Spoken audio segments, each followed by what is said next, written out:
විසිකරපු අඳගොළු බිහිරි සහෝදර සහෝදරියෝ තොපි විසිකරපු දෙමව්පියෝ තමයි මිල්ල දෙනියේ ඒ ලොකු අයියා කියන ඒ චරිතය බලාගත්තේ. මම TikTok එකේ බලනවානේ වැඩිහිටි නිවාසේ. බලනවා, කමෙන්ට් කරනවා, ෂෙයා කරනවා. මම FB එකෙත් එක දවසක් දැම්මා. ඒ ලොකු කියන සහෝදරයා හොයාගෙන ඇවිදින් තිබුණා අම්මෙකුයි තාත්තෙකුයි.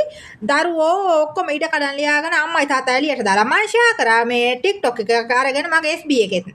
තොපි වාගේ උන් මම දැක්ක කමෙන්ට් වල බනිනවා ගිහලා දැන් මේ මිනිස්සු අත්තඩංගුවට අරන් තියෙනවනේ වැඩිහිටි නිවාසේ මියගිය දෙමව්පියෝන් සහෝදරියෝන් වෙනුවෙන් දැන් නීතියට කොහොමද නීති ඉදිරිපත් වෙන්න ඕනේ ඒක හරි. හැබැයි මේ සමාජ මාධ්‍යයේ මම දැක්ක බොහෝ මේ මිනිස්සුන්ට බනිනවා ඕක ව්‍යාපාරයක් කෙරුවේ ඕක ඒ අහිංසක මිනිස්සු විකුණාගෙන අහිංසක මිනිස්සු විකුණාගෙන කණ්ඩ මේ බයිනේ උන්ට මම මේ දාන්නේ. හරිද? තොපේ කටවලට දිමිකොට දාන්න ඕන පෙරල්ලා.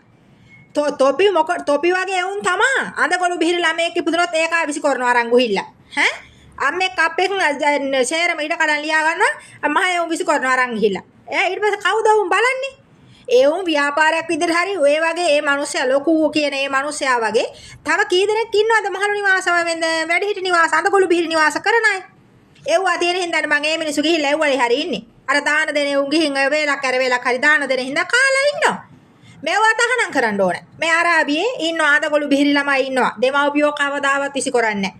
දෙමව්පියෝ ගෙදර තියාගෙන ඉන්නේ වැඩකාරියෝ දාලා බලවනවා.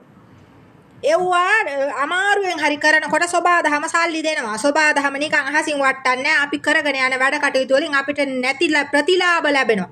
අපි හිතන්නේ නැති ලාභ ලැබෙනවා අපිට. එතකොට අපිට ඒ දෙමව්පියෝ ඒ තමන්ගේ දරුවෝ අඳගොළු බිහිරි දරුවෝ ඉන්නවා. ඒ දරුවෝ විසි කරන්නේ නැතුව බලනකොට අඳගොළු බිහිරි වුණා කියලා ළමා නිවාසයට ගිහින් බාර දෙන්නේ නැතුව දෙමව්පියෝ බලාගත්තාම මේ සෝබාදහම ආශිර්වාද කරනවා. ආශිර්වාද කරනවා. ඇයි තොපි ධර්මයේ දන්නේ නැද්ද? සාක්කිලි වගේ ඉඳගෙන අර මිනිහට බයිනවා. යකෝ ඒ මිනිස්සයා ඊටාම හොඳ විදිහට ඒ වීඩියෝ දීර්ඝ කාලිනව බලන කෙනෙක් මම. TikTok එකේ. දීර්ඝ කාලිනව. අද නෙමෙයි ඔයිට කලින් මම TikTok ඉන්න කාලේ මම ඔය වැඩිහිටි නිවාසේ බලනවා. කිසි කරදරයක් නෑ අර මේ ඉන්නවා මේ ඒ සහෝදරිය මිය ගිහිල්ලා තියෙනවා සියලු දෙනාගේම පාපයන් අහෝසි වෙලා ස්වර්ග රාජ්‍ය ලබා දෙන්නට කියලා අල්ලාහ් සුබ්හානහු වතාලාට මම දුආ කර සිටිනවා මේ ඒ සහෝදරිය ඔය ලොකු කියන සහෝදරයා යනකොටම කේලම් පිට කේලම් කියනවා මේම තමා මට බයිනවා මට ගහන්න එනවා මට ඉන්න දෙන්නේ නෑ මට කරදර කරනවා කිය හරියට කේලම් කියනවා පොඩි ළමයා ඒකේ ඉන්න හොඳම ලොකු මං හිතන්නේ ලොකු සහෝදරයා දැක්කොත් ඇති ඒ සහෝදරිය මිය ගිහිල්ලා මන්ද තොපි වාගේ එහම විසි කරපු දෙමව්පියෝ මේ සහෝදර සහෝදරිය දරුවෝ ශ්‍රී ලංකාවට හරියන්නේ නැත්තේ බොලව් ඔය වගේ දේවල් හින්දා. ඔව්වා කිව්වම එනවා අපිට කියන අපිත් යකෝ අපි මම කතානි කාන්තාවක් වුණාට මගේ අම්මට අතර මම සලකනවා. එක මාසයක් සල්ලි දැම්මේ නැත්තම් කුකුලෙත් අම්බන්නේ ගිනි වැට මෙතන. දහසක් දේව හීනනුත් එක පේනවා. අම්මයි තාත්තයි ලෙඩ වෙනවා පේනවා ආඩනවා පේනවා. සල්ලි දැම්මේ නැත්තම් තූට්ටු දෙකක් දැම්මොත් තමයි හිත හොඳ. කිසි ප්‍රශ්නයක් නැහැ. ලෝකේ නැතිව නැත්තම් කොච්චරවත් මතක් වෙනවා. දෙමව්පිය බැඳින් තියෙන්න ඕනේ. දරුවන්ට උනත් අඳගොළු බිහිරි ළමයි ඉන්නවනම් ඒ උන්ට සලකන්න ඕනේ. ඒ විසි කරලා හරියන්නේ නැහනේ. තොපියම විසි කරේ නැත්තම් මහය වුණුයි. මොකටද ළමා නිවාස? මොකටද අඳගොළු බිහිරි නිවාස? මොකටද වැඩිහිටි නිවාස? මොකටද මහලු මඩ? ඈ බඩු ගහනේ උන් ඉන්නේ ගණිකා මඩන් තියෙන්නේ. නැත්තම් ගණිකාවෝ කියලා ඉන්නේ ගෑනු ගිහිල්ලා මොකද හුලඟට අල්ලගෙන ඉන්නවද? හරද්ද උසගෙන. නෑනේ. ඒ වගේ තමයි හැම දෙයක්ම. ඒ මනුස්සයට බනින්න එපා. ඒ මනුස්සයා ව්‍යාපාරයක් විදියට හරි මොකක් හරි විදියකට පුළුවන් විදියට ඒ ආසරණ වෙච්ච දෙමව්පියෝ සහෝදරයෝ බලාගෙන මේ හිටියනේ මෙච්චර කාලෙ. දැන් ඔය හිටපු ඒ අම්මා තාත්තගේ සහෝදරියෝගේ කොයි අයිතිකාරයෝ? ඒ සූද්දගේද? සූද්දගේ. ඒ උන්ගේ අයිතිකාරයෝ නෑ ශ්‍රී ලංකාවේ. ගිහින් ඇමරිකාව දක්වා යන්න. ඔය මහලු මඩවල ඉන්න දෙමව්පියෝන්ගේ අඳගොළු බිහිරි මේ සහෝදර සහෝදරයන්ගේ ඥාති කොහද ඉන්නේ කියලා බලන්න ඇමරිකාවේ කැනඩාවේ එංගලන්තේ ඉන්නේ ගිහිල්ලා. මේ උන් දාලා ඒ උන් ගිහින් මුන්ගේ ඊට කඩන් සේරම ලියාගෙන මේ උන් රවටලා මේ උන් විශ්කකවල ඒ උන් ගිහින් ඉන්නවා මේ ආරි අනාශීම්ට ඕවා එනවනේ ප්‍රශ්න සෝෂල් මීඩියා එකේ කොච්චර ඕවා අපි දකින්නවද ඒවට විරුද්ධ වෙන්නේ අර මිනිහාගේ වැඩිහිටි නිවාසයේ හිටපු ඒ සහෝදරයන් අර ගින්නක් ඇති වෙලා මිය ගියාලු කියලා අර අයිතිකාරයට බයිනවා ඉඳගෙන අපි වාගේ හරක්ට මං කියන්නේ ඒකනේ පෙරලලා දීමි කොට දාන්න කටට වෙන කරන්න දෙයක් නැහැ තොපිට මේ සිද්ධාන්තය තුලින් එරෙහිවෙනියා ශ්‍රී ලංකාවේ තියෙන අඳගොළු බිහිරි නිවාස, මහලු නිවාස, මහලු මඩම්, වැඩිහිටි නිවාස, ළමා නිවාස තහනම් කරන්න සීමා කරන්නවත්. සීමාවක් නැතුව ඔය බොරලස්ගම පැත්තේ කොච්චර තියෙනවද? මහරගම බොරලස්ගම දෙහිවල, ගල්කිස්සේ, අත්තිඩිය නැදි මාලේ කොච්චර තියෙනවද? බේකරි හන්දි ඔය පැත්තම තියෙනවා සෑහෙන මහලු මන. ඔව්වල ඉන්නේ දුර පළාත්වල ඉන්න දෙමව්පියෝ ගෙනල්ලා දාපු අය ඉන්නවා. මං අඳුරන අංකල් ඇන්ටිලා ඉන්නවනේ. දුර පළාත්වල. කොළඹ උන්ගෙත් ඉන්නවා. පාෂක ලෝකට පෙන්නනවා. මහය උන්ට සලකන්නේ නැහැ. කීයෙන් කී දෙනෙක්ද දෙමව්පියට සලකන්නේ නැති ඒව. කොළඹ පරිසරයේ. ගම්වල උන් ටිකක් හරි සලකනවා කිව්වා ගහ හරි කාපිය බීපිය කියලා. අලකට දොලකට හරි ගිහින් උන් බඩ ගහ හරි මහය උන් නානවා. ඔය කල කොහේ හරි බඩ ගාගෙන ගිහින් ගේකට ගිහින් තේ කහටියක් හරි ඉල්ලම සම කොළඹ සමහර නගරාසන්න ප්‍රදේශවල එව්වා කිසි දෙයක් නැහැ නේ දෙමව්පියන්ට. බලු කූඩු වල දාලා ඉන්නේ. මතක නැහැ. ඔය බයිනේ උන්ගෙන් මං අහන්නේ. ලැජ්ජ වෙන්න ඕනේ යකෝ. ශ්‍රී ලාංකිකයෝ විතර ලැජ්ජ වෙන්න ඕනේ අපි. ගිනි ගත්තාන් පස්සේ අයිතිකාරයට බැන යනවා. ඒකේ සුලමුල හොයලා රජයට බහරි බලපෑම් කරලා වැඩක් නැහැ බොලා මේ රජය ගෙනාවට. කොයි දැන් මේ මොකද තෙල් මිල වැඩි වෙලා අපේ තාත්තා හරි දෙඩෙන් ගන්නනවා තියාගෙන උදේට. මං නැසක් සතිය කතා කරේ නෑ මම තව ගැන කියලා.